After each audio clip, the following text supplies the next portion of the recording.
Nebraska right now is considering a bill for state legislature currently to take away funding from state wildlife agencies. Um, there's a huge push right now with a couple of the senators there in Nebraska, and this might not seem super relevant, but it happens. I mean, it happens from time to time, state to state. It happened in PA a couple years ago. I think that if we're bringing attention to it now, hopefully we can stop it and support other outdoorsmen and make sure that the wildlife. The wildlife and wild places have a voice. Not just Nebraskans, but the country as a whole. I think it's important to learn about. So here's actually is very, very controversial how these senators are dealing with this. Because there is an initiative right now. A lot of Nebraskan folks are emailing into the senators' offices and expressing their concerns, saying that we don't want you guys taking away money from our wildlife agencies for wildlife conservation, stuff like that. And this was actually a quote from one of the backing senators. His name's Steve Erdman. And this was in response to an out-of-state hunter who was emailing him about this specific issue. So in quotes, he said, "I received 50 or more of these emails. Each one is exactly the same and very poorly written. Look at the first line. As a concerned sportsman and constituent," end quote. "Are you confused about where you live? How can you be a constituent of Nebraska if you live out of state? Nice try," Erdman says. So this senator responded to an out-of-state hunter who has been coming to Nebraska for years and years and years with his family. His dad has gone there for years and years and years. His grandfather, generations worth of hunters here in Nebraska. And this is how he responds to him. I just find it so shocking, the nerve of some representatives. There's no compassion, whatever. They're trying to get their residents of the country, maybe not of Nebraska, and I understand where he's coming from. He's not technically a constituent, but it still affects him. And, if he's going to voice his concern in a respectful way, how could you not listen to that and pay attention? People are coming to you. They're expressing concerns. Why are you so condescending? Why are you trying to push them away? It's kind of very gross and in very ill taste, in my opinion, and kind of leaves a sour taste in your mouth. I mean, like, it's not his money.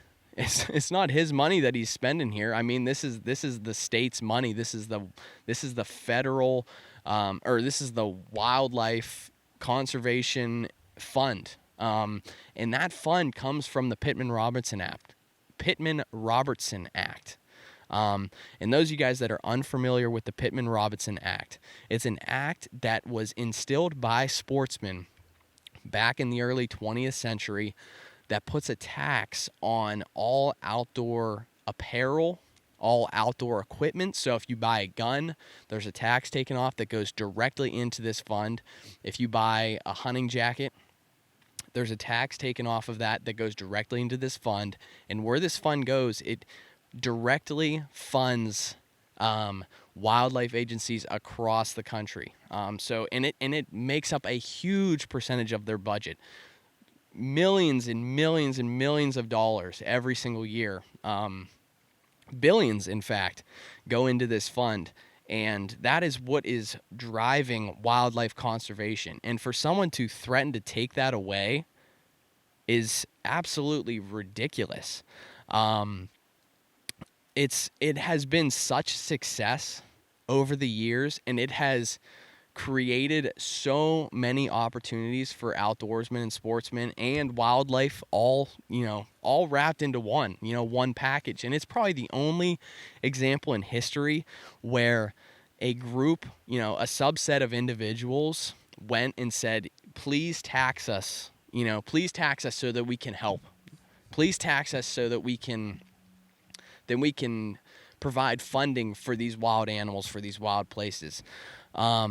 Please tax us so that we can spend money to help save our wildlife, to help enhance their habitat, to help them thrive and survive in an ever-changing world. Why does he think that, now it's time to change it? I mean, that I understand that things change with time, but this has been such a steady, consistent,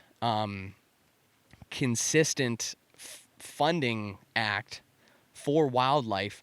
How could you change that, right? How could you change that? It's mind blowing to me, and I hope that he comes around to it. I hope that enough people are reaching out, emailing to him, and I will be doing the same. And hopefully there can be consensus to forgo this bill, to just get it out of voting.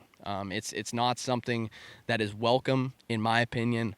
It's not something that should be welcome in any outdoorsman's opinion, because taking that money away, it really hurts what we're trying to do here. It really hurts the initiative that we're trying to take to protect these wild animals. So